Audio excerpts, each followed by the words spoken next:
Trump के एक cease fire tweet के बाद भारत में बहस छिड़ गई। Who is the best PM, Indira Gandhi ji और नरेंद्र मोदी।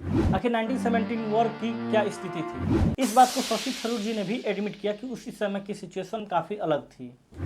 ईरान, चाइना सब पाकिस्तान का साथ दे रहे हैं। जिसके लिए पूरी 1917 वॉर हुई वही पाकिस्तान का साथ दे रहा है। Hey everyone, welcome back to my channel. I am Ajit and you are watching Brain Bite. Bharat और पाकिस्तान के बीच हुए सीज फायर को लेकर सबसे पहले यूएस प्रेसिडेंट डोनाल्ड ट्रंप ने ट्वीट किया और बताया कि सीज फायर यूएसए के इंटरवेंशन से हुआ है।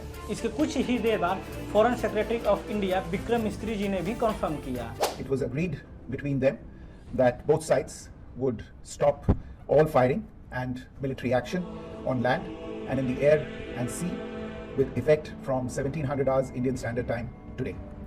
लेकिन पाकिस्तान ने 2 घंटे 45 मिनट बाद ही इस सीज फायर को वायलेट कर दिया और ट्रंप का मोए मोए हो गया। ये मैटर और आगे तब गया जब ट्रंप ने दोबारा कहा कि वे ट्रेड की धमकी देकर इन दोनों देशों के बीच सीज फायर करवाया है। Stop it. Let's stop it. If you stop it, we're doing trade. If you don't stop it, we're not going to do any trade. इसके बाद भारत में एक अलग ही बहस छिड़ गई। Who is the best PM, Indira Gandhi और नरेंद्र मोदी। और साथ ही साथ इंदिरा गांधी जी की काफी सारी चर्चाएं होने लगी। इंदिरा गांधी की तुलना 1970 वॉर से करते हुए कहा जा रहा है कि अगर नरेंद्र मोदी भी वैसा नेतृत्व करते, यानी इंदिरा गांधी जी के जैसा नेतृत्व करते, तो आज भी पाकिस्तान का बंटवारा संभव है, यानी पाकिस्तान 2 भागों में टूट जाता। चलिए जानते हैं इंडिया की 1971 की सिचुएशन और आज की सिचुएशन, इन दोनों में क्या फ़र्क है।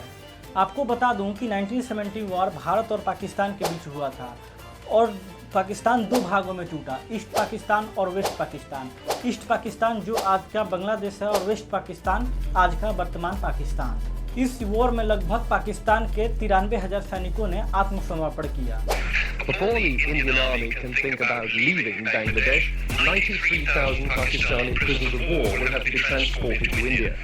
देखिए, अगर बात करें 1971 की, तो ना ही वैसा वक्त है और ना ही वैसी परिस्थितियाँ।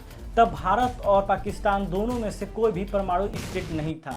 तब चीन भी उतना सामरिक रूप से आक्रामक नहीं था और केवल 2 शक्तियाँ थी, यूएसएसआर और अमेरिका।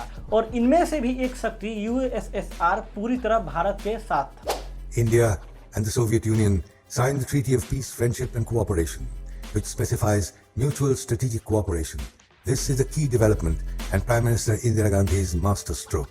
उस समय कोल्ड वॉर भी चल रहा था, लेकिन अमेरिका फिर भी पाकिस्तान का साथ दे रहा था। अब समय बदल चुका है और इस बात को फॉर्मर डिप्लोमेट शशि थरूर ने भी एडमिट किया है और कहा कि उस समय की स्थिति अलग थी और इस समय की स्थिति काफी अलग है। Look, I think 1971 was a great achievement of our history. I'm proud of it as an Indian. Indira Gandhi ji rewrote the map of the subcontinent, but the circumstances were different. Today's Pakistan is a different situation. Their equipment, their military equipment, the damage they can do, everything is different. And the circumstances of Bangladesh, we were fighting a moral cause to actually bring people to freedom and liberation. That was a completely different story. This is a different story. देखिए, modern वार दुश्मन से अधिक आपके साथ देने वाले देशों पर डिपेंड करता है। नहीं तो रूस जैसा देश यूक्रेन जैसे छोटे देशों से 3 साल युद्ध में नहीं रहता। आज भारत और पाकिस्तान दोनों न्यूक्लियर स्टेट हैं। 1971 में जो यूएसएसआर भारत के साथ था, वही यूएसएसआर अब 15 देशों में टूट चुका है। और इसी टूटे देश में एक देश है अजरबैजान, जो कि भारत का दुश्मन बना बैठा है और टर्की के साथ मिलकर पाकिस्तान का साथ दे रहा है। टर्की, ईरान, चीन सब पाकिस्तान के खुले समर्थन में है, यहाँ तक कि अमेरिका भी, जिसके लिए पूरी 1970 वॉर हुई और एक नए देश बांग्लादेश का जन्म हुआ। आजकल बांग्लादेश की भी कुछ रवैया ठीक नहीं है, वो भी नॉर्थ ईस्ट के बारे में और भारत के बारे में अनाप शनाप बातें करते रहता है। 7 states of India, eastern part of India, called 7 sisters. They are landlocked country, landlocked region of India. They have no way to reach out to the ocean.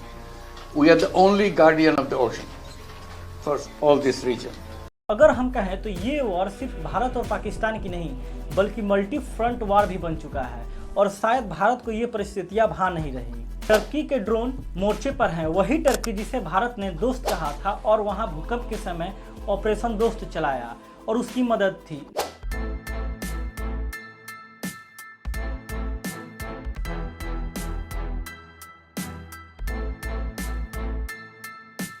उसी टर्की में ड्रोन ने भारत के 36 लोकेशन पर मेजर्स अटैक किए। China JF-17 fighter jet PL-15 missile जो कि commercial नहीं है फिर भी पाकिस्तान को दिया और HQ-9 मिसाइल डिफेंस सिस्टम से पाकिस्तान को बचाने की कोशिश कर रहा है। हालांकि ये मिसाइल डिफेंस सिस्टम कैसे धराशायी हुआ उसमें सबने इसकी वीडियो भी देखी है। ईरान के साथ हमारे काफ़ी अच्छे रिलेशंस है, लेकिन फिर भी ईरानी मिसाइल फतेह-2 जो कि न्यूक्लियर कैपेबल मिसाइल है दिल्ली की तरफ अटैक किया गया। हालांकि सिरसा में इसे इंटरसेप्ट कर लिया गया।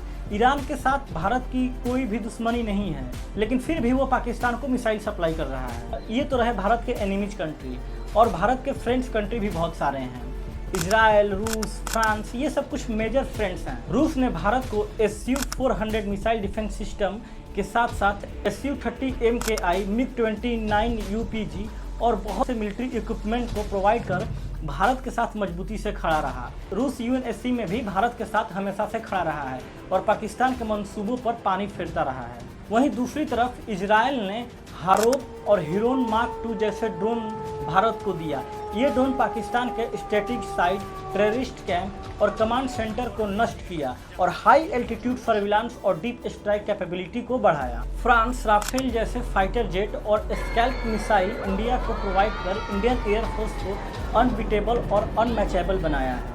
देखिए, यूएसए का तो दोहरा चरित्र आप हमेशा से जानते हैं और यूएस भारत को काउंटर करने के लिए हमेशा से पाकिस्तान का साथ देता हुआ आया है और यहीं पे यूएस का फिर से दोहरा चरित्र दिखाई दिया।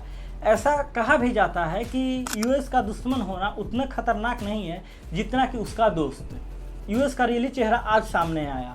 यूएस ने IMF से पाकिस्तान को $2 बिलियन का इंस्टेंट लोन प्रोवाइड करा दिया और वहीं दूसरी तरफ भारत से कह रहा है कि आप एग्रेशन को रोक दो। पाकिस्तान के खिलाफ जो भी आप एग्रेशन कर रहे हो या जो भी आप कर रहे हो, ऑपरेशन कर रहे हो, उसको आप रोक दो। तो ऐसी है आज की सिचुएशन और उस समय भारत की सिचुएशन कुछ अलग थी।